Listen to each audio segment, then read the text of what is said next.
तो ये आज के टेक्निकल सेशन को जो है स्टार्ट करते हैं। सबसे पहले तो मैं खैर अपना टेक्निकली मार्केट का क्या व्यू बन रहा है उसके बारे में मैं प्रॉब्ली एनालिसिस करूंगा। उसके बाद जो है वो आप लोग अपने कोई टेक्निकली कोई आपको टेक्निकल्स के बारे में कोई क्वेश्चन है तो वो आप मुझसे जो है पूछ सकते हैं। उसके बाद जो है फिर हम रिजवान भाई को हैंड ओवर करेंगे क्वेश्चन। तो KC 100 का चार्ट अगर आप देखिए ना बेसिकली तो वीकली टाइम फ्रेम के ऊपर यहाँ पे हमें एक चीज जो नजर आ रही है बेसिकली वही नजर आ रही है कि अगेन मार्केट जो है वो अपने चैनल के टॉप से जो है वो रेजिस्ट कर रहा था मार्केट में। इवनिंग स्टार की फॉर्मेशन हुई थी। उसके बाद मार्केट ने प्रॉब्ली जो है वो करेक्ट करा था अपनी 38.2% की रिट्रेसमेंट को भी कंप्लीट करा था और अपने चैनल को भी रिटेस्ट करा था। रिटेस्ट करने के बाद हमने ये देखा कि वीक ऑन वीक बेसिस के ऊपर खैर यहाँ पे हैमर बन रहा है बट प्रॉपर रिटेस्ट हुआ था डेली टाइम फ्रेम के ऊपर जहाँ पे इसने इस पर्टिकुलर लेवल को रिटेस्ट करके एक डिसेंट बाउंस बैक जो है हमें शो करा था। अब अगर आप देखें तो लास्ट प्रोबेबली पिछले हफ्ते की अगर आप बात करें तो ऑलमोस्ट 13,050 1350 पॉइंट्स की हमें जो है वो डाउन साइड दिखी है। और अगर आप उससे पिछले हफ्ते की बात करें तो हम ये देख रहे थे कि मार्केट जो है वो कंसोलिडेट कर रही है। अब यहाँ पे जो आपको डोजी टाइप फॉर्मेशन दिख रही है मार्केट में, तो अगर आप चार्ट्स के ऊपर देखें डेली टाइम फ्रेम पे जाके, और प्रॉब्लम मैं आपको कहता हूँ कि आप उससे भी फर्दर छोटे टाइम फ्रेम्स पे चले जाएं 1 आवर टाइम फ्रेम पे जाके अगर आप देखें तो 1 आवर टाइम फ्रेम के ऊपर जो है वो यहाँ पे बुलिश फ्लैग की फॉर्मेशन हो रही है।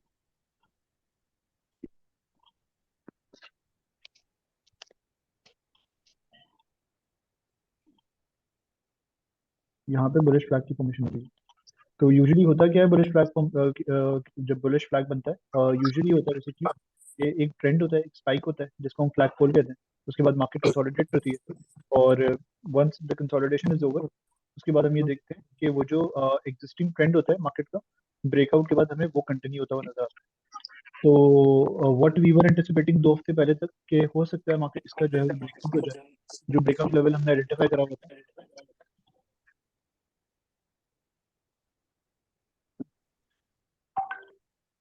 जो ब्रेकआउट लेवल हमने आइडेंटिफाई करा हुआ था उसमें जो की लेवल था वो 65,400 का लेवल था। वो हमने ये देखा कि मार्केट ने जो है ब्रेक नहीं करा प्रोबेबली। अच्छा, कुछ ट्रिगर्स भी थे मार्केट में ना जिसको जिसको देखते हुए हमें ये लग रहा था कि मार्केट जो है प्रॉब्ली अपने इस लेवल को ब्रेक कर देगी और फिर निकल के एक अच्छी अपसाइड दिखा देगी, ये प्रॉब्ली एक नया हाई लगा देगी। वो ट्रिगर्स क्या आते हैं अगर हम उनकी बात करें तो पहला ट्रिगर मार्केट में ये था, मार्केट के पास ये था कि IMF की मीटिंग थी। एवरी वन वॉज एक्सपेक्टिंग कि अप्रूवल आ जाएगा। तो लग बज़ाहिर ये रहा था कि अगर अप्रूवल आता है तो उसके बाद मार्केट ब्रेकआउट देके एक नया हाई लगाने की तरफ जो है वो जा सकती है। लेकिन उस तरह की एक्टिविटी हुई नहीं क्योंकि ये अपसाइड मार्केट के अंदर सपोर्ट देके जो है वो एक बन चुकी थी। यहाँ पे क्या हुआ फ्राइडे को कि जब मार्केट खुली तो प्रॉब्ली उसने एक हाई लगाया और फिर उसके बाद जो इसकी बुलिश फ्लैग की जो रेजिस्टेंस थी वहां से रेजिस्ट करके इसने नीचे आके जो है वो क्लोजिंग दिखा दी। तो जिस ट्रिगर पे हम एंटिसिपेट कर रहे थे ये अपसाइड आ जाएगी उस ट्रिगर पे मार्केट ने इसको ब्रेक नहीं करा और ऑब्वियसली फिर जो पिछला हफ्ता था उसमें ऐसा कोई ट्रिगर था नहीं।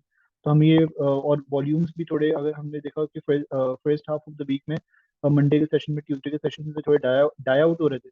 तो हुआ क्या कि वहां पे मार्केट फिर ऑब्वियसली सेलिंग प्रेशर आया क्योंकि कोई ट्रिगर नहीं था मार्केट के पास खड़ा रहने के लिए। तो वहां से फिर मार्केट जो है फर्दर ड्रैग कर गई और एंटिसिपेशन ये थी खैर इनिशियली कि मार्केट यहाँ पे सपोर्ट ले लेगी लेकिन क्योंकि वॉल्यूम्स नहीं थे अगेन और कोई ट्रिगर भी नहीं था प्लस एक नेगेटिव खबर आ गई थी कि पाकिस्तान के ईरान से ताल्लुकात थोड़े बहुत जो है वो खराब हो गए थे। ऑब्वियसली ईरान की तरफ से अटैक हुआ था फिर पाकिस्तान ने उस पर रिस्पॉन्ड करा था तो एक बड़ी अनसर्टेन सिचुएशन जो है क्रिएट हो गई थी जिसको मार्केट ने जो है वो फॉर द टाइम भी उस दिन जो है वो नेगेटिवली लिया और उसको बहाना बना के अपने इस पर्टिकुलर लेवल को जो है वो ब्रेक कर दिया। अब जब ब्रेक कर दिया इसको और ऑब्वियसली सस्टेन करना शुरू हो गई तो ये वीक साइन था काफी। तो हमने ये देखा कि ये करेक्शन जो है वो कंटिन्यू रही और मार्केट ने जाके जो है वो एक नया लो लगा लिया 62,500 के करीब का। अब वहां से हमने देखा कि फ्राइडे को एक अपसाइड तो आई लेकिन इस पर्टिकुलर सपोर्ट लेवल जिसका प्रीवियसली था उसको इसने रेजिस्टेंस बनाया रिजेक्शन शो करके later half of the Friday. Later half probably second half में फ्राइडे को इसने यहाँ से रिजेक्शन शो करके नीचे करेक्ट करके जो है वो नीचे आके जो है वो क्लोजिंग दिखा दी। तो व्यू फिलहाल मार्केट का ये है कि अगर आप डेली चार्ट के ऊपर देखें ना तो फिलहाल देखिए इन तमाम चीज़ों को देखते हुए ये लगता है कि देखिए एक तो ब्रेकडाउन भी हो चुका है बुलिश फ्लैग का ब्रेकआउट होना था ब्रेकआउट होता तो तेजी होती क्योंकि ब्रेकडाउन हो गया है तो ऑब्वियसली वो वीकनेस का साइन है। तो कहीं ना कहीं मुझे ऐसा लगता है कि मार्केट में जो है वो करेक्शन थोड़ी कंटिन्यू रह सकती है और क्योंकि वॉल्यूम्स भी कोई बहुत ज्यादा नहीं लग रहे जो कि ये शो कर रहे हैं। अच्छा फ्राइडे को अगर आप देखें ना फ्राइडे के सेशन में तो अगर मैं यहाँ पे वॉल्यूम्स लगाऊं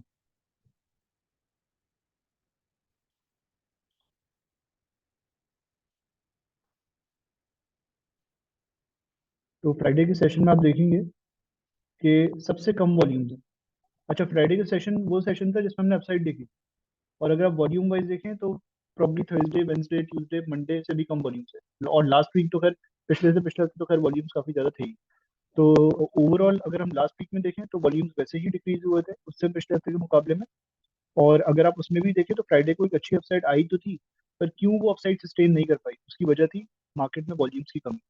145 मिलियन के टोटल मार्केट में वॉल्यूम्स लगे थे, जो वजह बनी मार्केट में सेकंड सेशन में सेलिंग आने की।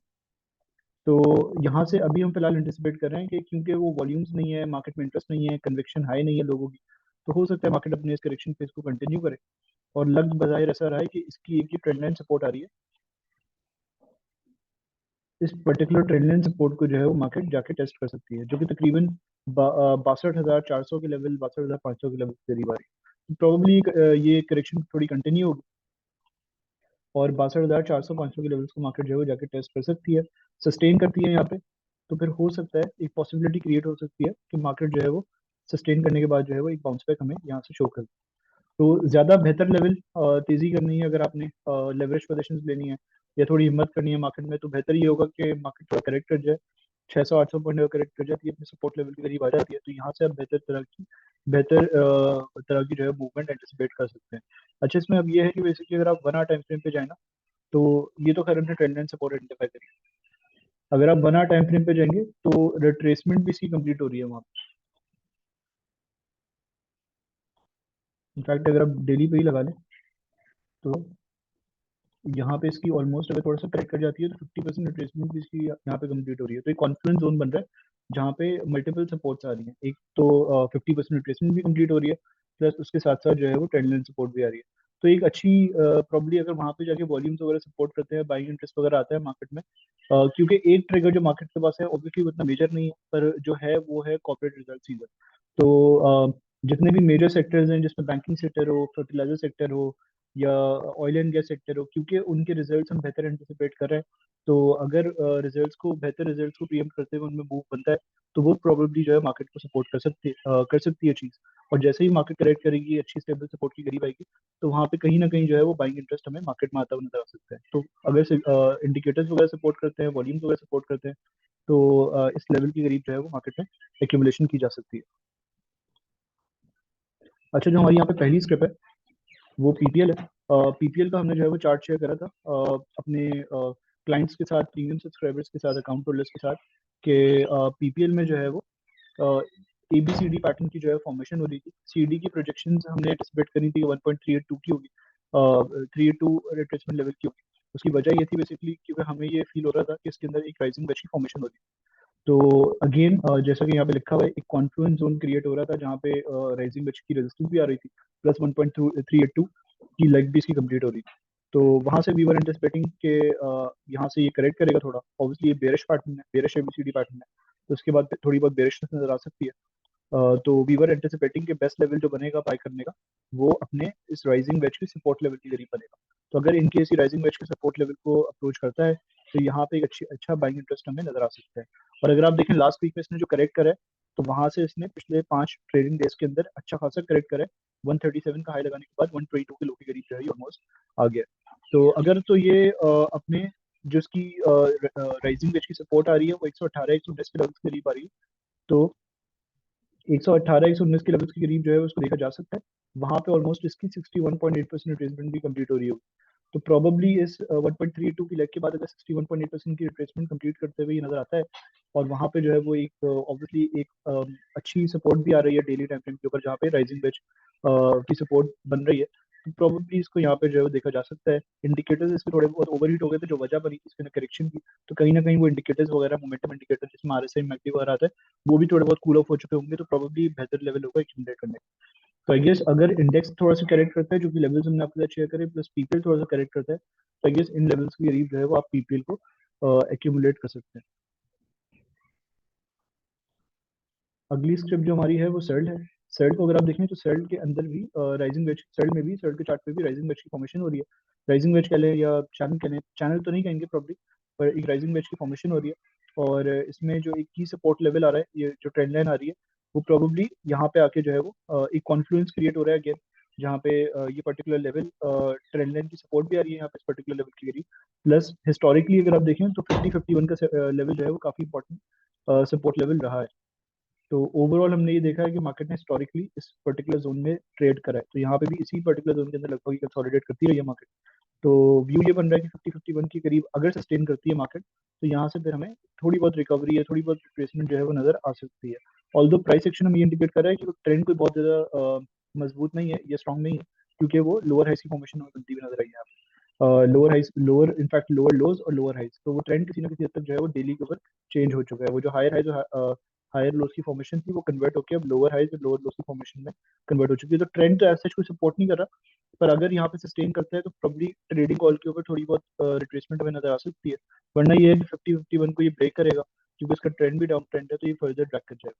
तो सस्टेनेंस के ऊपर अगर आप ट्रेडिंग अपॉर्चुनिटी पे कैपिटलाइज करना चाहते हैं, तो उस हिसाब से जो है वो आप उसको देख सकते हैं। अच्छा, अगली स्क्रिप्ट जो हमारी है वो बीआईपीएल है। बीआईपीएल को हमने लास्ट सेशन के अंदर भी पिच करा था। खैर अपने क्लाइंट्स को तो हम 20-21 के लेवल से पिच कर रहे हैं, fundamentally obviously because of fundamental reasons as well as technical reasons as well. Charts पे भी बुलिश लग रहा था ये। तो खैर लास्ट वीडियो में, लास्ट वीक की वीडियो में हमने आपके इसको पिच करा था, उसमें हमने ये कहा था कि वीकली क्लोजिंग जिसकी आई है 23.5 के ऊपर वो बुलिश है, क्योंकि अगर आप देखें अपनी इस कंसोलिडेशन को ब्रेक करके इसने 23.5 के लेवल के ऊपर जो है क्लोज करा था। तो वी वर एंटिसिपेटिंग, क्योंकि अपने ऑल टाइम हाई को उसने ब्रेक कर दिया है, तो यहाँ से इसके अंदर थोड़ी बहुत बुलिशनेस हम एंटिसिपेट कर सकते हैं। तो ड्यूरिंग द वीक हमने ये देखा भी कि ऑलमोस्ट 24 से लेके 23.5 की जो क्लोजिंग के ऊपर जो क्लोजिंग आई थी इसने, तो मोमेंटम कंटिन्यू करा इसने। और ऑलमोस्ट ड्यूरिंग द वीक हमने 3 से 3.5 रुपए की जो है वो अपसाइड इसके अंदर बनती हुई देखी। तो वो जो कॉल थी लास्ट वीक की, कहीं ना कहीं हमने मंडे ट्यूसडे वेंसडे को इसको अपनी उम्मीदों में पूरा होता था वो भी देखा, और एक अच्छी अपसाइड जो है वो हमें इसके अंदर बनती हुई नजर आई। तो अब हम एंटिसिपेट फिलहाल ये कर रहे हैं कि देखें, हो सकता है कि थोड़ा सा रिट्रेस कर ले। एक मिनट दिएगा, ये इंटरनेट इशू।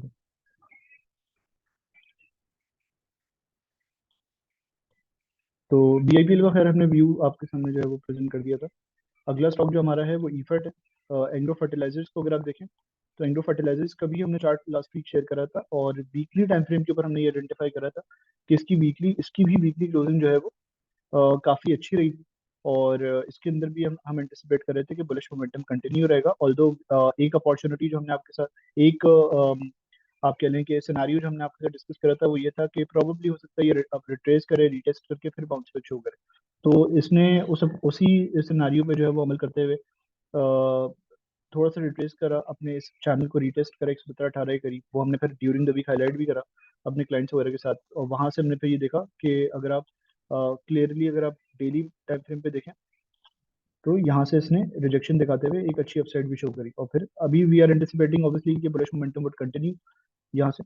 और ये 130 से लेके 132 के लेवल्स को जो प्रोजेक्शन आ रही है उस हिसाब से 130 से लेके 132 के लेवल्स को टेस्ट कर सकता है ऑब्वियसली, क्योंकि we are also anticipating better results in Efert. तो ईफर्ट के हवाले से भी हमारा व्यू बुलिश है, और हमें लगता है कि 117-18 is probably the best rate for us to accumulate Efert in fertilisers.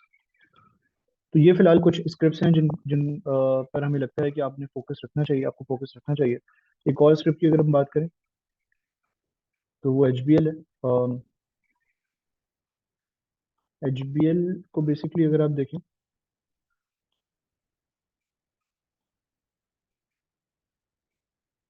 तो एच बी एल थोड़ा सा अगर रिट्रेस करता है तो 108 109 के करीब इसकी भी सपोर्ट आ रही है। एंड टुवर्ड्स दी अपसाइड अगर आप देखें, तो प्रोबेबली चैनल की फॉर्मेशन हो रही है एच बी एल के अंदर भी। तो अगर आपको ये ड्रैग करके थोड़ा सा नीचे की तरफ मिलता है, तो आई गेस इसको जो है वो यहाँ पे सपोर्ट लेवल के करीब देखा जा सकता है। दो अपॉर्चुनिटीज इसके अंदर बन रही थी, दो सिनारियो इसके अंदर बन रहे थे इनिशियली लास्ट वीक। एक सिनारियो ये बन रहा था कि इसका एक ब्रेकआउट लेवल आ रहा था 119 का। एक पॉसिबिलिटी ये थी कि अगर ये 119 120 को ब्रेक करता है तो यहाँ से फिर एक अपसाइड बन जाए। तो वो तो हमने ही देखा, क्योंकि मार्केट ने भी सपोर्ट नहीं करा, तो उस सिनारियो पे तो इसने अमल करा नहीं, और ये फर्दर ड्रैग ही कर गया। तो अब यहाँ पे दूसरा सिनारियो क्या बन रहा है, आइडियल बाइंग रेंज 17-18 की बन रही है। यहाँ पे अगर आपको मिलता है तो यहाँ पे आप ले लें, छोटा सा स्टॉप लॉस लगेगा, and you can anticipate a better upside at it. क्योंकि रिट्रेसमेंट वाइज अगर हम देखें इसको, तो ऑलमोस्ट 61.8% की रिट्रेसमेंट भी हो जाएगी, प्लस अगर आप हॉरिजॉन्टली देखें तो यहाँ पे इसने इनिशियली पहले भी सपोर्ट ली थी, तो उस हिसाब से भी इसका सपोर्ट लेवल है। तो रिट्रेस करके अगर यहाँ पे मिलता है तो खैर ये तो एक अगेन एक अच्छा कॉन्फ्लुएंस जोन बनेगा, मल्टीपल सपोर्ट्स यहाँ पे लाइक कर रही होंगी। तो उस हिसाब से आप एचबीएल में देखें, दो सिनारियो है। सिनारियो नंबर वन ये है कि आपको आइडियली 117, 107, 108, 109 पे मिल जाए, 108 110 के दरमियान मिल जाए, बेहतरीन रेट हो जाएगा एक्यूमुलेट करने का, लो रिस्क अपॉर्चुनिटी होगी। यहाँ पे आप बाई करें, छोटा सा आप स्टॉप लॉस लगाएं इसके अंदर, प्रॉब्ली स्लो के नीचे का। और इनिशियल आपका टारगेट 119 होगा, क्योंकि अगेन वो फिर की ब्रेकआउट लेवल है। 119 अगर ब्रेक होता है तो फिर यू कैन एंटिसिपेट कि 28 से 30 लेवल के करीब भी जा सकता है। तो एक अच्छी अपसाइड आप एंटिसिपेट कर सकते हैं, रिजल्ट्स भी इसके जो है प्रॉब्ली करीब आ रहे हैं। दूसरा ये है कि अगर यहीं से रिवर्स करता है, 50% रिट्रेसमेंट से कंप्लीट कर लिया, यहीं से रिवर्स करता है, तो आप यहाँ पे एंट्री नहीं लेंगे, आप एंट्री लेंगे 119 का लेवल, 120 का लेवल ब्रेक होने पे। यहाँ पे एक अच्छी ग्रीन कैंडल आपको दिखती है वॉल्यूम सेगमेंट में, अगर आप देखेंगे तो वॉल्यूम्स भी अगर इसको सपोर्ट कर रहे होते हैं, तो वहां से आपको एक प्रॉब्ली एक अच्छी अपसाइड नजर आ सकती है, जहाँ पे ये 128 से 130 के लेवल्स को जो है वो टेस्ट करता हुआ नजर आ सकता है। तो ये अगेन एक अगली पिक है हमारी, इसको जो है वो आप टारगेट कर सकते हैं। इन केस वो हमारा जो व्यू बन रहा है, क्योंकि वॉल्यूम्स वगैरह सपोर्ट नहीं कर रहे मार्केट को, तो थोड़ी बहुत करेक्शन कंटिन्यू रह सकती है। तो उस हिसाब से ये चीज़ें अगर आपको डिप पे मिलती है तो इनको आप टारगेट कर सकते हैं। इस हवाले से आपका कोई भी सवाल है तो आप पूछ सकते हैं।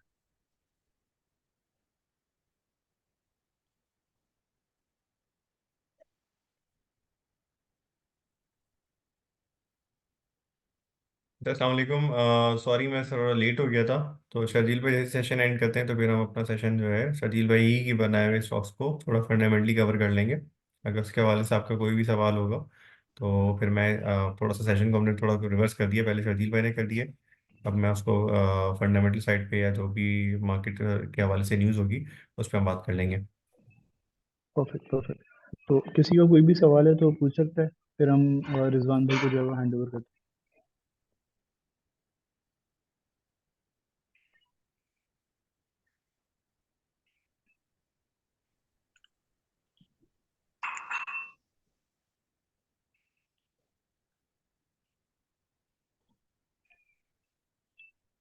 आई गेस रिजवान भाई आप अच्छा अगर, यहाँ एक जी शर्जील भाई प्लीज बोलिए। जी जी आप बोलें।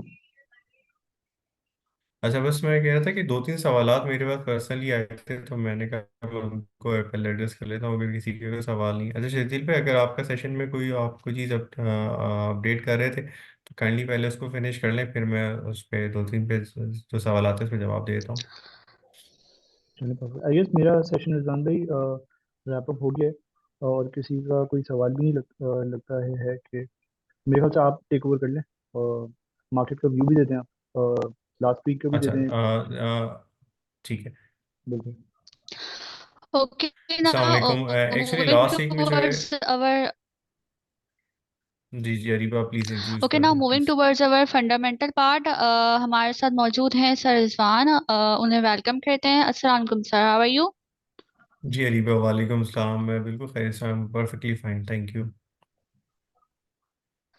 सर क्वेश्चन आंसर सेशन की तरफ बढ़ने से पहले मैं आपसे पूछना चाहूंगी कि सर लास्ट वीक मार्केट जैसे कि हमने देखा बहुत बेरिश एक्टिविटी रही मार्केट में।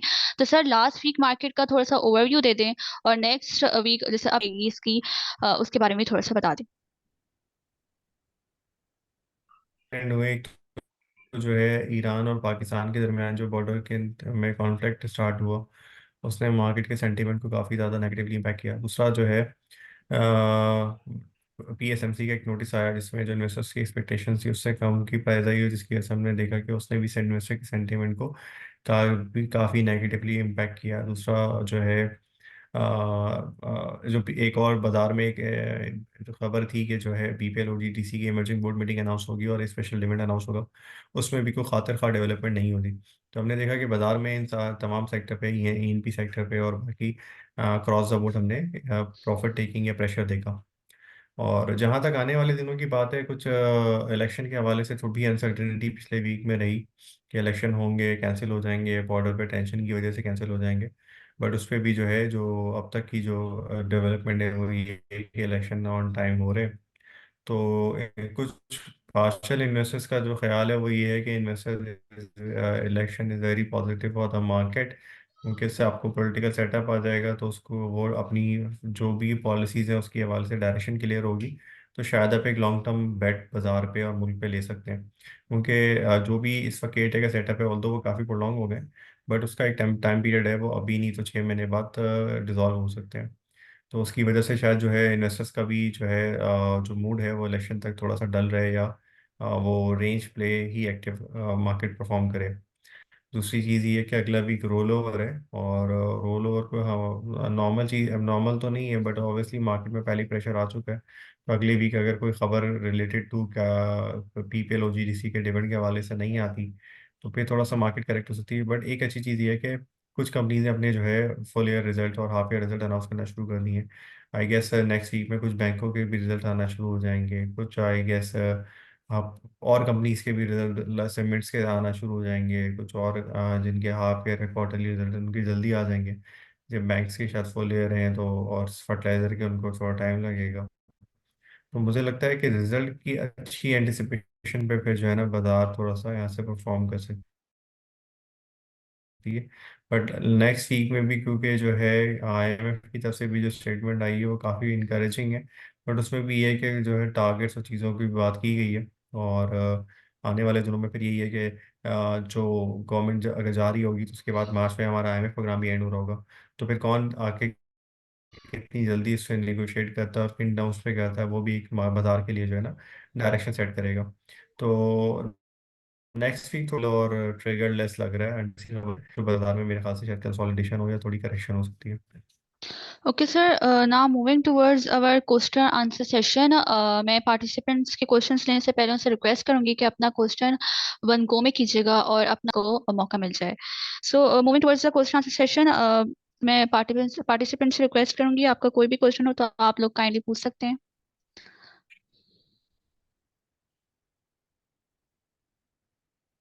तो यहाँ पर ना जब तक किसी का सवाल नहीं आता, हम्म। एक दो सवालात लोगों ने उससे पर्सनली पूछे थे, जी जी। तो मैं जो है उस पर मैं बता देता हूँ कि शायद किसी ने मुझसे सड़ का सवाल पूछा था, और किसी ने शायद ग्रुप पे फ्रेंसलिन कंपेनिया का पूछा था। हम अपने काफ़ी पुराने सेशन में फ्रेंसलिन कंपेनिया किसी क्लाइंट के ही कहने पे, किसी इन्वेस्टर के कहने पे इसका एक एनालिसिस करके बता चुके हैं कि फ्रांसलिन कंपेनियां जो है बेसिकली उसमें एक अच्छी चीज़ ये हुई है कि उनकी जो है ना क्वार्टर इन क्वार्टर जो है ना ग्रोथ इन सेल्स काफ़ी अच्छी रही है।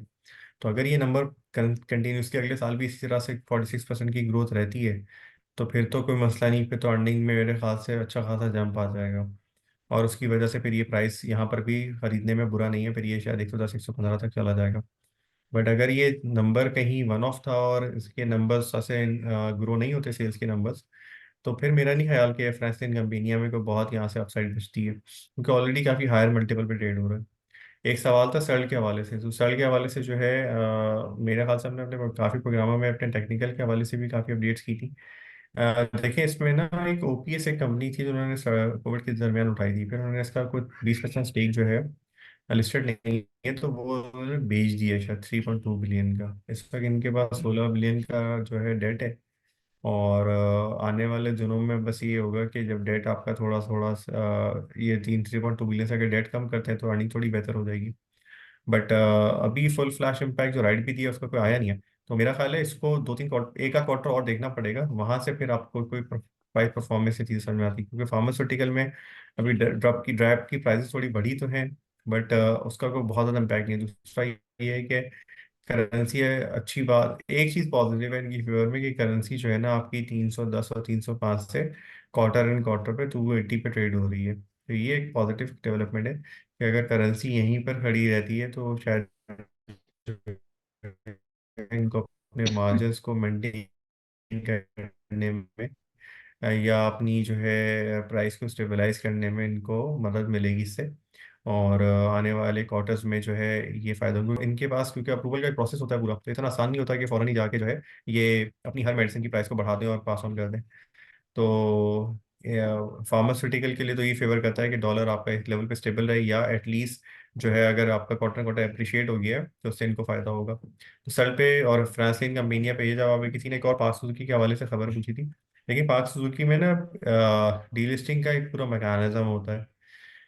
तो उन्होंने डीलिस्टिंग कमेटी ने ऑडिटर से जो है 3 4 ऑडिटर्स के नाम दिए होंगे जो प्रोसेस होता है, और पार्क सुजुकी ने उसमें से किसी एक को पिक करके उससे अपना जो है एक वैल्यूएशन करवाई होगी, फिर उनका 400 की वैल्यूएशन आई, फिर उन्होंने उसको रिवाइज करवा के 609 रुपए की है। तो बाजार में ऐसी बातें हैं कि जो है ना अभी निगोशिएशन चल रही है, क्योंकि एक इन्वेस्टर जो 10% पीएसएमसी की शेयर होल्ड करता है, वो शायद जो है ना पुश कर रहा है कि प्राइस जो है ना ऊपर की तरफ जाए, क्योंकि जो है ना उसके हिसाब से प्राइस कोई 800-900 रुपये होती है। बट डीलिस्टिंग कमेटी ने अप्रूव कर दी, पीएसएमसी वालों ने अपनी एक प्राइस दे दी।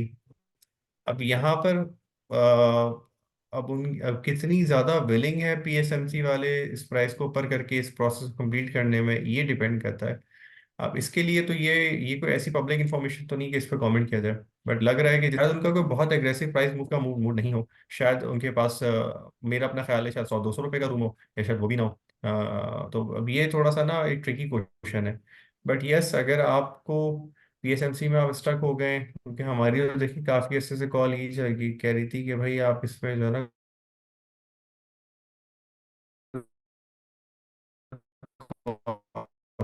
हो जाए, क्योंकि इसमें जो है प्राइस नीचे की तरफ आ रही थी, बट 400 की प्राइस तक ये प्राइस ऊपर आएगी और लोग जो है लेते रहे, और लोगों का ख्याल था 1500 हो जाएगी। तो अगर आप यहाँ पे स्टक हो गए हैं, तो इसके अंदर कोई फंडामेंटली ऐसी चीज़ नहीं होने वाली सिवाय बायबैक के, इसकी वजह से आपको कोई बेल आउट मिल जाए। तो आप आई गेस दुआ कि ये ऊपर की तरफ आता है, लेकिन इसकी फिलहाल नहीं है ऑब्वियसली, इसलिए हो सकते हैं कि 10% वाला शोल्डर को जो है देख सकते हैं।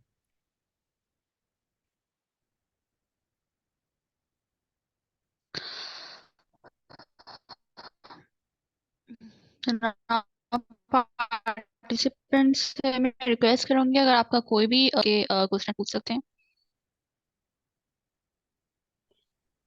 तो दूसरा, कुछ लोगों ने शायद चैट पे सवाल किया था। मेरा उनसे मशवरा ये है, उनको आई गेस उनको सजेशन ये है कि आप पहले सवाल कर लें, इन केस अगर कोई चीज़ ऐसी रह जाती है जिसका जवाब हम नहीं दे सकते, तो फिर हम आपके जो है ना जो चैट वाले सेशन होता है उसमें से भी जाके पढ़ के दे सकते हैं, जैसे पीएसएमसी का मैंने आपको सर बता यहाँ दिया। पे एक जी सवाल आया है, केईएल के बारे में काइंडली अपडेट दे दें। देखिए, कैल के बारे में। कराची इलेक्ट्रिक का ना नॉन एक्सक्लूसिव लाइसेंस शायद 20 साल के लिए रिन्यू हुआ है, जो अब तक चीज़ें पता चली हैं, बट के एल पे जो है वो नहीं आया कि इनका जो मल्टी ईयर टैरिफ है वो उसके ऊपर अभी थोड़ी सी चीज़ें क्लियर नहीं है। तो मल्टी ईयर टैरिफ ही एक्चुअली डिटरमाइन करेगा कि इसकी फ्यूचर अर्निंग्स क्या है, उसमें उनको क्या चीज़ अप्रूव हुई है, कितनी चीज़ें पास ऑन होगा, तो वो अभी तक थोड़ी सी क्लियर नहीं है। मेरा ख्याल है लोगों को उसका जो है मेरे ख्याल से उसका उनको वेट करना चाहिए। जी, कि मैमूना तनवीर का शायद सवाल है, आगे से उनको आप अलाउ कर दें, अगर वो आके जी जी। रिकॉर्ड चाहें तो बात कर सकती हैं। यस मैमुना, आप अपना क्वेश्चन पूछ सकती हैं सर से। अस्सलामुअलैकुम। बड़ा इंफॉर्मेटिव सेशन है आपका। और रिजवान वालेकुम साहब, सलाम। Thank you for conducting the session.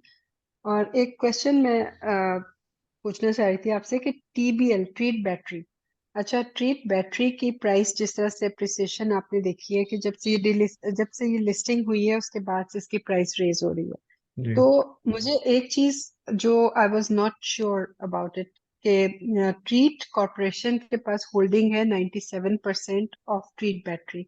अब जी इनके जब रिजल्ट्स आएंगे तो क्या ये मार्क टू मार्केट करेंगे इसको? ट्रीट बैटरी की जो होल्डिंग है उसको ये मार्क टू मार्केट अपनी बैलेंस शीट में दिखाएंगे, तो क्या वो ये इनका मतलब एक बुक वैल्यू इंक्रीज हो जाएगी, या किस तरह से आप वैसे वैसे अगर आप देखें तो अकाउंटिंग ट्रीटमेंट में सब्सिडरी ना, है ना जब ये? हाँ जी, अकाउंटिंग ट्रीटमेंट में नॉर्मली क्या होता है, जो लिस्टेड कंपनी होती है उसकी एक आपने इसको एक इन्वेस्टमेंट को मार्क किया होता है। अगर आप एंग्रो कॉर्पोरेशन की जाके बैलेंस शीट देखें, तो उसमें एंग्रो कॉर्पोरेशन ने अपनी लॉन्ग टर्म इन्वेस्टमेंट में बहुत सारी कंपनीज ई फर्ट और मार्क की हुई है। क्वार्टर इन क्वार्टर प्राइस अगर 68 का एंग्रो फर्टिलाइजर आज 121 रुपये पे, तो वो मार्क रिवाइज नहीं करते अनटिल अनलेस कोई चीज़ ऐसी करनी हो या कोई ऑडिटेड स्पेशल कोई एक्विजिशन है किसके लिए करना हो। बट मेरा नहीं ख्याल, मना नहीं है, आप रिवैल्यूएशन करवा सकते हैं कि भाई ये अपनी एसेट को जो है मार्केट प्राइस पे ले जा सकते हैं। बट नॉर्मली आपकी जो लॉन्ग टर्म इन्वेस्टमेंट होती है, आप उसमें इस तरह की ट्रीटमेंट करते नहीं है। तो कोई इम्पैक्ट नहीं नजर आएगा इनके बुक वैल्यू रिजल्ट्स में? वैसी बढ़ जाएगी, बुक वैल्यू वैसी बढ़, ऑब्वियसली प्राइस की अप्रिसिएशन अगर हम दिखाना चाहते हैं, और ऑब्जेक्टिव यही है, क्योंकि देखें ट्रीट बैटरी के जो पुराने क्वार्टर से वो लॉस में थे। तो अगर जो है, और अगर आप जो है, एक मेटिस ग्लोबल पे एक आर्टिकल भी आया था जिसमें उन्होंने कंपैरिजन दिया था एक साइड का एटलस बैटरी से, कि तो उनकी बुक वैल्यू भी ज़्यादा है, उनकी अर्निंग भी बेहतर है, उनका मार्केट शेयर भी बेहतर है, उसके बावजूद भी जो है ट्रीट हाँ, बैटरी जो है मुसलसल परफॉर्म कर रही है और लॉस में थी। और ये एक्चुअली ट्रीट के अंदर नहीं आती, ये आती है फर्स्ट ट्रीट मुदारबा के अंदर। वो तो अ, फिर मर्ज हो गया ना उसमें, जी उसके जो शेयर्स थे वो तो शेयर होल्डर्स को चले गए, तो एफटीएमएम की होल्डर्स जो है वो भी ट्रीट कॉरपोरेशन है। जी जी जी। ट्रीट तो होल्डिंग है एक्चुअली, और ट्रीट जी होल्डिंग की जो है वो ट्रीट कॉरपोरेशन के पास है। जी। तो उस तरह मेरे से मेरे फिर क्या मेरे ये हिसाब से जो प्रॉफिट एंड लॉस में आएगा मेरे इनका? हिसाब से इक्विटी का जो इक्विटी में इक्विटी होती है ना, लॉन्ग टर्म इन्वेस्टमेंट इक्विटी के अंदर से हम्म। मूव होगा, मेरे ख्याल से पीएनएल से मूव नहीं होता, क्योंकि पीएनएल के अंदर आपकी जो वन है ना से ये, नहीं होता। हाँ, तो मेरा नहीं ख्याल कि इक्विटी के अंदर आपका फर्क आ जाएगा, कि आपकी जो लॉन्ग टर्म इन्वेस्टमेंट है वो उसकी वैल्यू बढ़ जाएगी, इक्विटी हम्म। वैल्यू आपकी बढ़ जाएगी ना जो आपकी है। बट मेरा ख्याल से पीएनएल से रूट नहीं होगा। अगर कोई और ट्रीटमेंट ऐसा इन्होंने की है, तो मेरे पास इसकी अंडरस्टैंडिंग नहीं है कि कोई कि किस तरह से ये अपनी लॉन्ग टर्म इन्वेस्टमेंट को दोबारा से रीवैल्यू करके पीएनएल से रूट करेंगे। उस सूरत में तो बिल्कुल अनलेस आपकी के हो ये जाएगी। रियलाइज कर लें, अगर अनलेस कि ये रियलाइज कर लें, उसको बुक कर लें, उसका गेन, अगर ये उसका सेल गेन, करते हैं। हाँ, ये ट्रांजेक्शन हो सकती है कि वो अपनी लॉन्ग टर्म इन्वेस्टमेंट हो को किसी सकती है टाइम पे, बट वो इस लॉन्ग टर्म फिर आपकी 97% स्टेक है, आप उसको एक सर्टेन पोर्शन तो डाइल्यूट बेच कर दें। सकते हैं। नहीं, आप कुछ डायल्यूट। एक्सपेक्ट कर सकते हैं कि इसमें राइट शेयर्स दे देंगे, या किसी तरह से ये बोनस या राइट शेयर्स दे के डाइल्यूट कर लेंगे अपनी होल्डिंग को? नहीं, होल्डिंग को डाइल्यूट करने में तो राइट शेयर देना नहीं तरीका होता, उसका तो आसान तरीका ये है कि आप जो है बोनस शेयर दे दें, और बोनस से भी डाइल्यूट नहीं, बोनस से नहीं होगा, राइट शेयर से होगा, राइट शेयर आप सब्सक्राइब ना राइट करें, से होगा। राइट से होगा, और राइट सब्सक्राइब ना करें, तो उस सूरत में जो है आपको ये होगा। या फिर ये भी हो सकता है कि आप वो जो है अपना 10-15% स्टेक जो है कंपनी बनाए, और उस कंपनी को बेच दें, और उसका स्टॉक में नोटिस दे दें कि जी हमने वो 10% स्टेक 60 रुपये बेच दिए कंपनी को, और वो कंपनी आगे बेच दें मार्केट में। अच्छा, जो एक चीज मुझे नहीं मालूम, जो कि आप एनालिस्ट हैं, और मुझे एक चीज आप समझ बताएं कि do you have any information कि ऐसा कोई रूल नहीं होता कि लिस्टिंग के वक्त एक सर्टेन परसेंटेज, मतलब अब ये 97% होल्डिंग इनके अपने पास है और 25% लिस्टिंग होनी करा चाहिए, दी है, 25% तो शायद होता कोई है कि, वो नहीं होना चाहिए कि कोई एक लाइक 60% हो या 70% हो, पता नहीं इसका एटलीस्ट इसका पच्चीस शायद कुछ परसेंट बीस इसका परसेंट इसका का कुछ तो होता हाँ, होगा। कुछ ये इसका तो सिर्फ 3% आपकी बाजार में फ्लोट है और फ्री फ्लोट है, और बाकी सारा इन्हीं के पास है, तो वो जो इस, मर्जी जिस तरह से प्ले करें। जी ऐसे ही हो रहा है मतलब जीत में कोई रूल है फ्लोट है, ऐसा? नहीं, आई गेस मेरे ख्याल से तो लिस्टिंग का रूल है ना, उसमें यही होता है कि आपका जब कंपनी फ्रेश लिस्ट होती है, तो वो एक सर्टेन पोर्शन जो है ना ऑफर करती है, जो कि और उस आर्टिकल में भी मेंशन था, ये जो मैटर्स ग्लोबल का मैं रेफर कर रहा था ना, कि इस पर हम्म। लिस्टिंग की परसेंटेज होती है, जबकि मेजॉरिटी शेयर होल्डर अभी भी इन्हीं के पास है, तो लिस्टिंग का जो बेसिक क्राइटेरिया कि आप कम से कम 15-20% जो स्टेक है वो लिस्ट कराएं, तो वो उसको ही फुलफिल नहीं करते। तो वो भी इन्होंने मेंशन किया था, बट आई गेस लिस्टिंग किस तरह से हो गई, यकीनन कोई ना कोई ऐसा लूप होल था जिसको फॉलो लॉ करके है इन्होंने इसमें कुछ। लिस्टिंग कराई है। हम्म।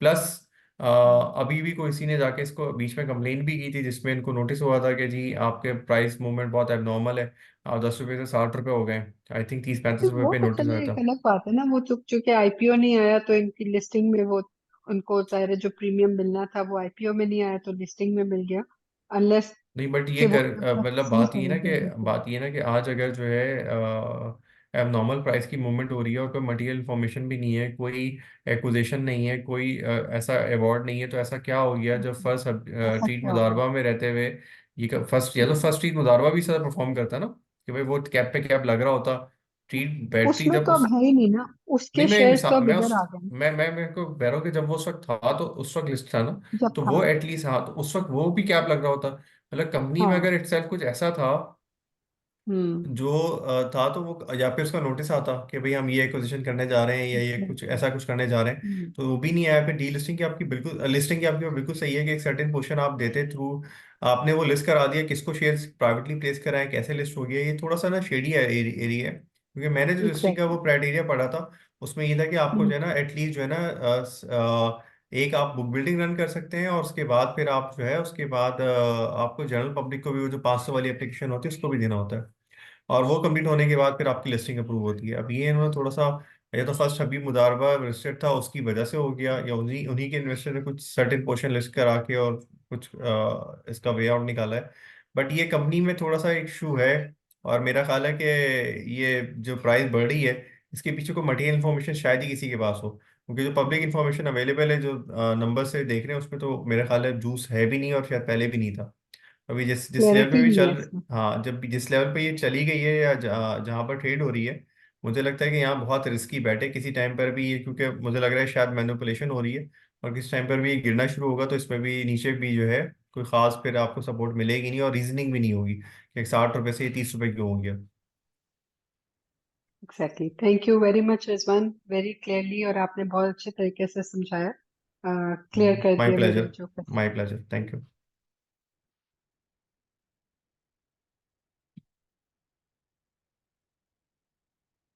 आई गेस मैं इमरान साहब से और दो तीन और जो कोई आईफोन के नाम से साहब हैं, उनसे मैं रिक्वेस्ट करूंगा कि आप जो है हैंड रेस करके जो एक तरीका है उसको थ्रू आप सवाल रेस कर लें। और क्योंकि मैं चैट पे पढ़ के कर तो रहा हूँ, लेकिन मैं हम चाहते हैं कि चैट वाली चीज़ अगर किसी का सवाल मिस हो जाए तो हम उस सूरत में उसके सवाल के जवाब दें डायरेक्टली, जो है पहले हम कॉल्स को या जो है लोगों के सवाल को एंटरटेन कर लें।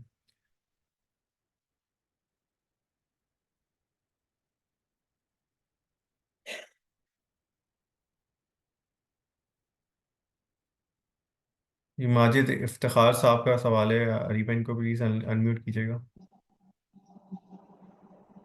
अस्सलाम वालेकुम।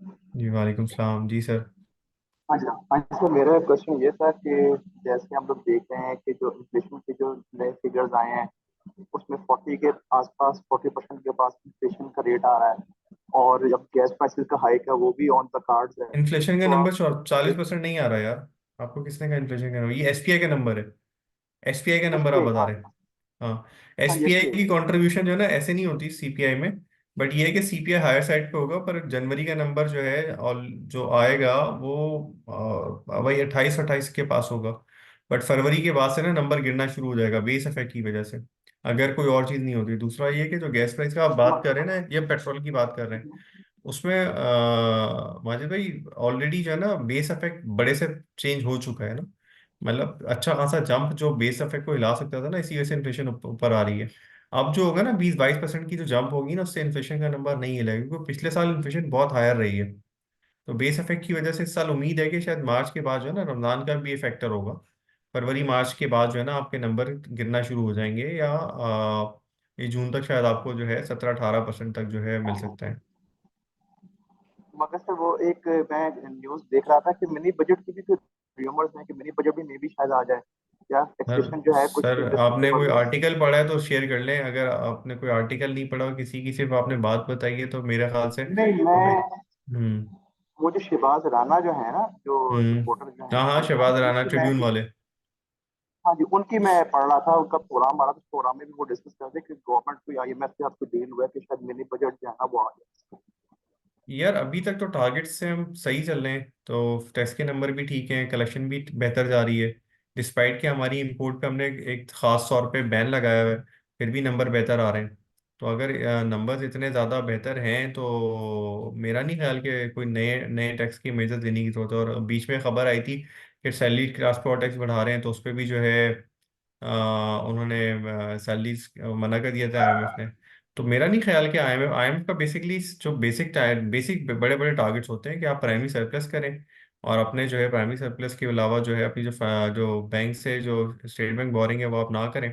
बैंक को ओपन मार्केट ऑपरेशन से पैसे उठाएं, और जितनी इन्फ्लेशन है उसके ऊपर इंटरेस्ट रेट रखें, और आपके जो है जो टैक्स के टारगेट हैं वो पूरे होने चाहिए। और जो ये मोटे मोटे टारगेट्स होते हैं, अब इसमें कहीं अभी जब डेफिसिट ही नहीं आ रहा, जब आपके टैक्स के नंबर पूरे हो रहे हैं, तो फिर आप क्यों बेसिकली कोई मिनी बजट लेकर आएंगे? चलो ठीक है sir, okay, thank you sir for thank you. Clarification.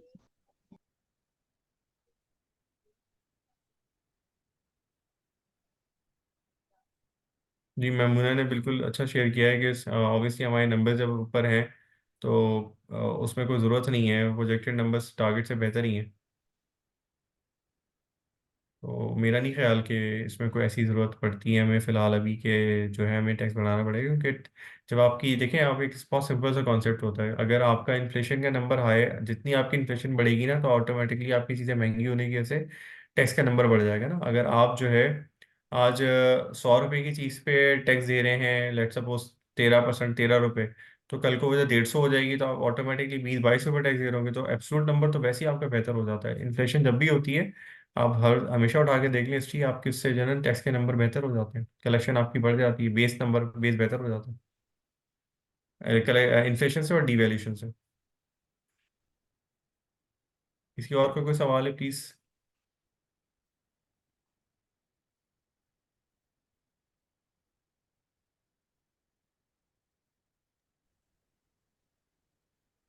अस्सलाम वालेकुम। अच्छा सर, काइंडली ये जो पीआरएल के बारे में थोड़ा गाइड कर दें कि इसका जो है ना वो क्या फ्यूचर है, इसकी जो वो चाइनीज इन्वेस्टमेंट की जो है ना वो मुझे लगता खबर है आई वो थी। चाइनीज चाइनीज इन्वेस्टमेंट वाली खबर में इतना ज़्यादा दम नहीं, लेकिन मार्जिन काफ़ी अच्छे चल रहे हैं, तो शायद अर्निंग बहुत अच्छी आएगी, इसलिए ये जो है परफॉर्म कर सकता है यहाँ से। चाइनीज इन्वेस्टमेंट के लिए भाई उनको 1.5 अरब बिलियन डॉलर डालने हैं, 1.5 बिलियन डॉलर होते हैं तकरीबन, कोई 1 बिलियन होता है इस वक्त के दौर पे, 280 अरब रुपए, 280 अरब और आधा, और तकरीबन 350-400 अरब रुपए की कहानी आप बता रहे हैं। तो अगर उसमें इनका, उसमें चाइनीज 30% डालेंगे तो 70% ही कहाँ से लाएंगे, फिर डेट डेट कहाँ से रेस करेंगे इंटरनेशनली? तो ये क्वेश्चन है। अगर उसमें चाइनीज ही डेट में आ रहा है और लोकल कंपोनेंट ये कर रहे हैं तो फिर होगा, पर उसमें भी फिर होगा ये कि फंड करने के लिए पीएसओ भी, पीएसओ पीआरएल राइट देगा, और पीआरएल राइट्स को जो है ना पीएसओ सब्सक्राइब करेगा, इस तरह की कोई क्वेश्चन होगी।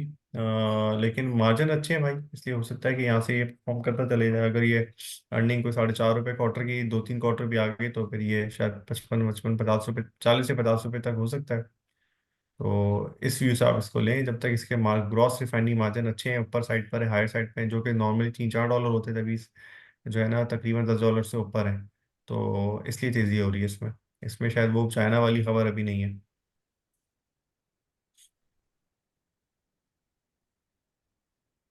चलें, थैंक यू सर। और दूसरा, इसकी जो वो रिफाइनरी पॉलिसी है वो भी इस पे, मतलब जब वो अप्रूव होगी तो यार उसका भी इम्पैक्ट रिफाइनरी आएगा। पॉलिसी तो उससे होगी ना, आप रिफाइनरी जब आप एक्सपेंड करेंगे तो फिर आपको होगा कि इतने परसेंट डीम ड्यूटी आप जो है ना 25% जो है ना स्क्रू अकाउंट में ले जाएंगे, बाकी आप यूज़ कर सकते हैं, और उससे आप डिविडेंड भी दे सकते हैं। वो सारी चीज़ें एक्सपेंशन से लिंक है ना, पॉलिसी तो आ गई है, अब एक्सपेंशन कोई करेगा तो फिर वो पॉलिसी एप्लीकेबल होगी ना।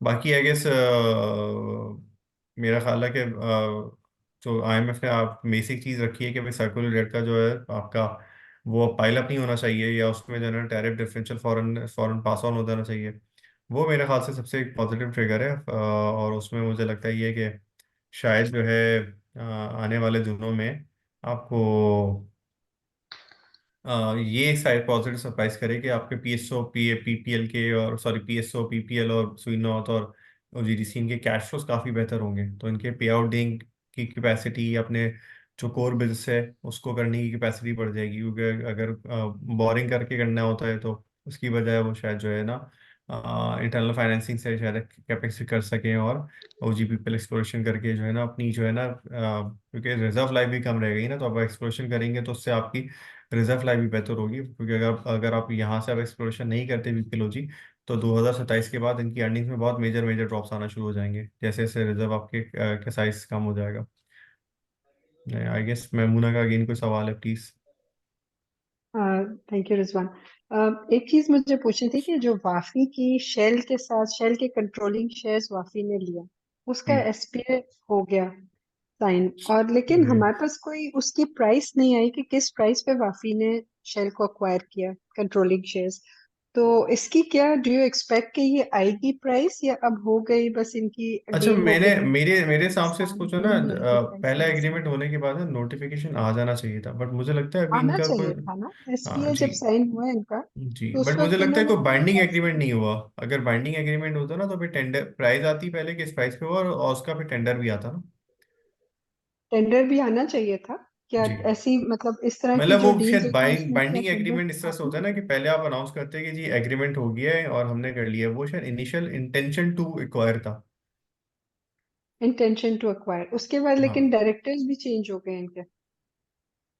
मैंने डायरेक्टर का नोटिस फॉलो नहीं किया। अगर आपने फॉलो किया और वाफी हाँ, के लोग आ गए तो मेरे फिर ख्याल में उसमें आ गए, बाकी के लोग आ गए, अगर वाफी के लेकिन लोग आ गए तो प्राइस मेंशन फिर नहीं तो किया। सेंस ही नहीं बनता ना। फिर तो इवेंचुअली इनको नोटिस देना ही देना है। वो शायद टाइम लैग जो है ना, टाइम अभी तक पूरा नहीं हुआ, इसलिए वो वेट कर रहे हैं, ये थोड़ा सा एक्सटेंशन ले रहे हैं। अगर नोटिस आ गया है और डायरेक्टर चेंज हो गए शेल के ऊपर, तो फिर तो ट्रांजेक्शन हो गई है। फिर तो उसका मतलब है कि कभी भी नोटिस आ जाएगा। बट मेरे हिसाब से इसका जो टाइम था ना, वो दिसंबर में शायद पूरा हो रहा था। और उसमें था कि ये जो है ना नोटिस आ जाएगा और जो है ना ये प्राइस को 200 रुपये के अराउंड आएगी। बट क्योंकि ये तो ठीक है, प्राइस सेंसिटिव है ना डील, और प्राइस सेंसिटिव इंफॉर्मेशन तो आनी चाहिए थी। अच्छा, फिर ये है भी कंट्रोलिंग स्टेक इसमें एक्वायर किए ना, मतलब कंट्रोलिंग शेयर्स लिए, तो जाहिर है एक price sensitive information they had to mention in the SPO. हाँ, लेकिन आप जो ये डायरेक्टर की रेजिग्नेशन वाली बात करी, मैंने भी अभी पीएसएल की साइट मैं खोली इसको है। करती हूँ, इसको मेरे ख्याल में आई है, लेकिन मैं इसको फिर दोबारा चेक करके नहीं, आपको मेरे मैं, मैंने अभी आप आई थिंक बेसिकली ग्रुप मैंने में भी अदर है तो मैं हाँ हाँ, share it with you. Others में देखा मैंने, उसमें भी कहीं नहीं आ रहा। Disclosure of interest of director आ रहा है, प्रेजेंटेशन कॉर्पोरेट ब्रीफिंग आ रही है, disclosure of interest of share holder आ रहा है, शेयर रजिस्ट्रार नहीं, मेरा नहीं ख्याल। मैडम आप शायद देखिएगा, मैं हूं ना, आप चेक अच्छा, कीजिएगा। लेट मी चेक अगेन, हो सकता है मेरी हाँ मिस्टेक हो उसमें। हाँ, क्योंकि लेकिन इसमें क्योंकि इन्होंने अगर मेंशन। डायरेक्टर चेंज हो गए ना, वो तो उसी वक्त चेंज होंगे ना कि जब आपके पास जो है ना ट्रांजेक्शन कंप्लीट, देखिए ट्रांजेक्शन जैसी कंप्लीट होगी ना, ऑटोमेटिकली लोग जो है ना शेल के बोर्ड से हट जाएंगे, जो शेल डच के जो है ना रिप्रेजेंटेटिव है, और वो चली जाएगी वाफी को। बट उससे पहले हटने का मतलब है शेयर ट्रांजेक्शन हो गई है। अच्छा, और इनकी ड्यू डिलिजेंस भी नहीं होगी ना, वाफी के? नॉर्मली तो होती है ना। ड्यू डिलिजेंस भी सर जो है ना कंपनी टू नहीं। कंपनी होती है। सिर्फ नोटिस आ जाएगा कि जी, नोटिस देंगे इंटेंशन टू एक्वायर में ना, फिर उसके बाद जो प्रोसेस जितना भी होता है, रिकॉर्ड रूम खुला है, या उनको जो है रिकॉर्ड का एक्सेस मिल रहा है, या उनको जो है अकाउंट्स का एक्सेस मिल रहा है, या उनको कोई एसेट की बारे में डिटेल्स का एक्सेस मिल रहा है, वो सारा का सारा जो है ना इंटेंशन टू एक्वायर के बाद ड्यू डिलिजेंस का प्रोसेस का पार्ट होता है। बट द मोमेंट आप किसी प्राइस पे लॉक होते हैं, जब वो बाइंडिंग एग्रीमेंट होता है, तो उसके बाद फिर मेरा ख्याल है कि स्टॉक एक्सचेंज में नोटिस देना होता है कि जी हम इस प्राइस पे एक्वायर करने, जैसे आपने देखा होगा डील एक्सपायर होने से पहले लॉटे ने कहा था ना कि जी हम लकी के साथ हैं, लकी ने अपना नोटिस दिया था कि जी हम मेरा लकी। भी यही क्वेश्चन आने वाला था कि लकी हाँ, ने भी तो प्राइस नहीं डिक्लेयर की कोई भी। लकी ने एक्चुअली लकी ने आपको शायद आपने याद होगा, उसमें उन्होंने कुछ यूरो उसको कुछ प्राइस एक निकाली थी कोरियन में शायद, जिसको फिर लोगों ने कन्वर्ट करके उस वक्त, अगर आपको RFI का वो नोटिस याद होगा, तो 37 रुपीज की प्राइस बन रही थी। 30। अच्छा, 37। बट वो डील अब स्क्रैप हो गई है। बट जस्ट फॉर योर वो तो इंफॉर्मेशन, स्क्रैप हो गया। हाँ, कि वो उन्होंने प्राइस दी थी कि इतने कितने? यूरो, जो कि तकरीबन कोई 30 अरब रुपए की अमाउंट की बन रही थी, विच इज लाइक 30 उस वक्त के डॉलर के हिसाब से 34-35 रुपीज की प्राइस बन रही थी। और आप ब्लूमबर्ग का वो हम्म। आर्टिकल देखेंगी तो तो आपको मिल अब जाएगा। उस लिहाज से तो इनको भी देनी चाहिए थी, शेल को भी देनी चाहिए हाँ, थी। बट वो मैं वही तो अर्ज कर रहा हूँ मतलब। कि इसमें शायद जो है ना, जो फर्क होता है ना, कि इंटेंशन तो मेरी इंटेंशन है कि मैं कल की इलेक्ट्रिक ले रहा हूँ, मैं नोटिस दे देता हूँ, बट उससे मेरी लीगल बाइंडिंग नहीं क्रिएट होती। द मोमेंट मैं दोनों तरफ से लीगल बाइंडिंग का नोटिस आएगा ना कि जी अब रिजवान जो है ना इंटेंशन टू हम्म, एक्वायर से अब लीगल बाइंडिंग हो गई, दोनों ने एग्री कर लिया एक हाँ, प्राइस पे, हाँ, that is a part of the legal agreement कि अब मैं जो है ना बाइंड, हम्म, अब मैं वो आएगी। कॉन्ट्रैक्ट को ब्रीच हम्म, करूंगा, कुछ करूंगा, तो I have to have some financial commitments, कि भाई मैंने कोई गारंटी दी होगी तभी तो लीगल बाइंडिंग आई होगी ना। तो एग्जैक्टली। क्योंकि इंटेंशन तो देखिए ना कितने लोग देते हैं, आपको याद ही होगा कि शेल के ऊपर कितने ग्रुप्स में, आई गेस वो कोई एक पाक एशिया के नाम से इन्वेस्टमेंट कंपनी थी लाहौर बेस, उसने भी एक इंटेंशन शो की थी। बट वो हम्म। लीगल तो उसी वक्त कन्वर्ट होता है ना जब आपका कोई चीज जो है मटेरियलाइज की तरफ हो जाए, तो फिर अगला नोटिस आता है। क्योंकि ये है तो टेक ओवर ऑर्डिनेंस लगेगा ना इसमें, ये this comes under take over ordinance. Take over ordinance मैंने पढ़ा नहीं है, बट यस, टेक ओवर ही हो रहा है, टेक ओवर ही हो रहा है। ओवर ही होगा ना, क्योंकि हाँ, कंट्रोलिंग शेयर्स चले गए इनके बिल्कुल पास। बिल्कुल टेक ओवर हो रहा है, बट टेक ओवर ऑर्डिनेंस क्या है ये मैंने पढ़ा नहीं है एक्चुअली, मतलब हम्म। मेरी नज़र से नहीं गुजरा। तो अगर कोई ऑब्वियसली कोई, इसमें आपके पास कोई अगर कोई ऐसी इंफॉर्मेशन आपके जहन में आती है या कोई हम मिस कर देखिए गए कुछ, टेक ओवर तो आप जरूर शेयर ऑब्वियसली करें। जो भी कंपनीज होती हैं वो अपना मेजॉरिटी शेयर होल्डिंग जो है ना सामने वाली पार्टी को सरेंडर करती हैं विद द प्राइस। तो ऑब्वियसली विद द उसको प्राइस, टेक ओवर ही, हाँ, take over take with the over हो एग्रीड जाएगा। प्राइस ना। हाँ, तो वो टेक तो ओवर ही होगा। सीधे मैं जी उसको लिंक कर रही हूँ क्योंकि अभी जो हेस्कॉल की आ रही है जी इसकी जो मिलेट होल्डिंग्स की जो इंटरेस्ट आ रही है वो जी। भी इसी तरह से होगी, वो भी कंट्रोलिंग शेयर हो सकता है, वो other controlling then show right, controlling share वो इंटेंशन शो अदर की है। देन राइट्स वो डाइल्यूट हाँ, करेंगे ना, वो अदर देन राइट्स देंगे। नहीं मिल्लत वाले तो विड्रॉल हो एक्वायर, सकता है, मिल्लत वाले तो शायद एक्वायर कर रहे हैं ना, एक्वायर एक्वायर कर करने रहे हैं में ना, तो डाइल्यूट नहीं विड्रॉल होती। देगा ना अदर देन राइट, नहीं विड्रॉल की होल्डिंग डाइल्यूट होगी ना, नहीं हाँ, मेजोरिटी जो भी इसीलिए करंट कह रही हूँ मेजोरिटी ना। शेयर होल्डर है उसकी या तो होल्डिंग डाइल्यूट होगी या वो एग्जिट लेगा विड्रॉल ऐसे। हाँ विड्रॉल जैसे की अगर अदर राइट देते हैं तो, लेकिन उसमें भी एक प्राइस तो आएगी ना सामने, तो I am just linking the Shell deal, SPA जो इसका आया था वो, उसको देखिए मैं शेल की जब भी उसके डील साथ होगी ना, लिंक क्योंकि कर रही शेल हूँ का कि नोटिस हमें आया हुआ है, तो शेल का अगला नोटिस आएगा कि वी आर नॉट आएगा। विलिंग, हाँ मतलब we are not willing to continue this exercise, और वो कोई नो प्राइस देगा कि या भाई मैं इस प्राइस हाँ पे हो सकता है एक्वायर उसमें कर रहा हूँ। टाइम लगता हो सकता है कोई 7-8, ये ट्रांजिशन में हो सकता है 7 to 8 months लगते हो, आई एम 6 महीने जस्ट का टाइम अज्यूमिंग होता है, बट उससे पहले आई गेस पीछे में ना कोई होगा। कोई नोटिस आता है कि आपने इस प्रोसेस के बाद इतने अरसे में नोटिस देना होता है कि किस प्राइस पे आप एक्वायर कर रहे हैं। बट तो अभी फिर ये इधर, आएगा, जी इसका बिल्कुल, मतलब है। हाँ इधर पे टेंडर भी आएगा। आता है ना ऐसी डील्स में, जी वो टेंडर तो भी आता एक्वायर है, होने के बाद आएगा जी, एक्वायर होने के बाद एक्वायर आएगा। होने के बाद आएगा ना टेंडर भी, जी जी। तो वी शुड वेट। ठीक है, thank you thank I guess आज जो है हमारे सेशन में जो सवालात थे उसमें और फर्दर किसी के कोई सवालात नहीं है, तो मेरा ख्याल है हम सेशन को यहाँ पर स्टॉप करते हैं क्योंकि टाइम भी हो गया। तो अरीबा आप प्लीज़ वो फाइनल कमेंट करना चाहें तो करके स्पेंड कर लें। सर एक चैट में क्वेश्चन था, Shell please sir, please tell about Shell sir, ये क्वेश्चन का आंसर देना फिर हम अपने क्वेश्चन आंसर सेशन को रैप अप करते हैं। अभी इतनी देर से हम शेल पे बात कर रहे थे अरीबा, शेल की बात करिए ना। जी जी सर, पीआरएल और शेल। दोनों पे बात हो गई है आई गेस। हमने अभी थोड़ी देर पहले जो इमरान साहब को सवाल का जवाब दिया था उस पर हमने पीआरएल पे डिस्कस किया था, हम्म। और अभी मेमूना से जो बात ओके हो रही सर। थी वो हमने शेल पे ही बात की है।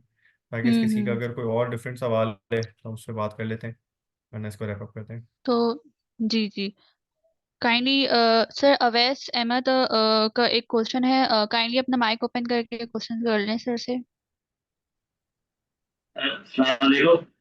सर क्वेश्चन एक छोटा सा ये था कि दो शेयर हैं, पीओएल पाकिस्तान ऑयल फील्ड्स और एपीएल, इसको लॉन्ग टर्म के लिए अगर एक्वायर करके रखना हो तो उसके लिए आप कैसा देखते हैं इस प्राइस पर। दूसरा एक पता है कि किसी ग्रुप पे एक र्यूमर चल रही थी कि शायद पीओएल के ऑयल रिजर्व्स डिक्लाइनिंग पे हैं, तो पता नहीं आगे शायद अच्छे डिविडेंड ना दे सकें, तो क्या है ये स्पेशली पीओएल और एपीएल से रिलेटेड है।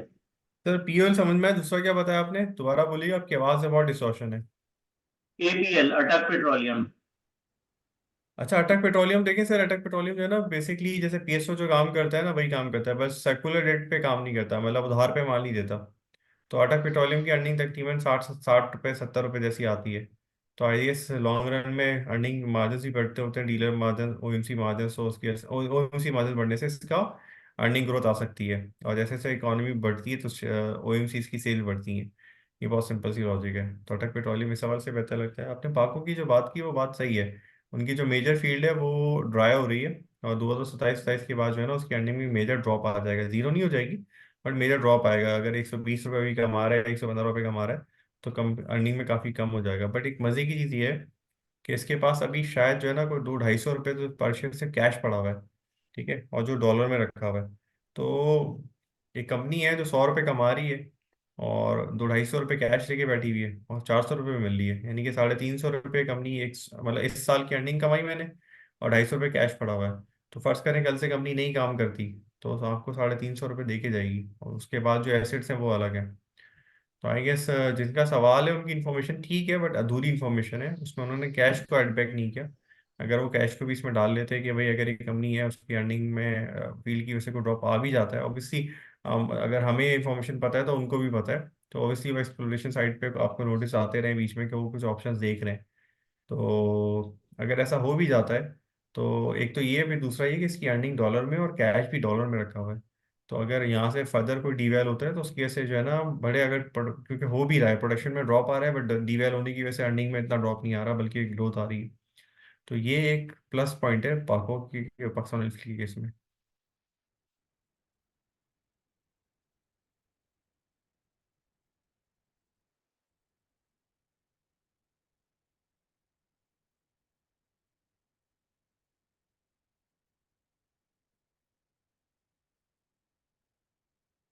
आई गेस अरीबा, मेरे ख्याल से हमने काफ़ी आज जो है लोगों को मार्केट के आने वाले दिनों के हवाले से भी, अगली वीक के हवाले से भी व्यू पे अपडेट कर लिया है।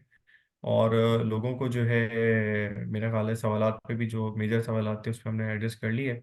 अगर किसी का और कोई फर्दर सवाल नहीं है तो हमें सेशन को जो है एंड करते हैं। Okay, thank you, sir. Thank you so much, sir, for your valuable time and for giving our participants a valuable time. और मैं उम्मीद करती हूँ हमारे जितने भी participants हैं उन सब की queries जो है वो सर रिजवान ने काफ़ी अच्छे तरीके से जो है वो sort out करी है। Thank you so much, sir. आगे आने वाले सेशंस में आपसे मुलाकात होगी। अपना ख्याल रखिएगा। अल्लाह हाफिज।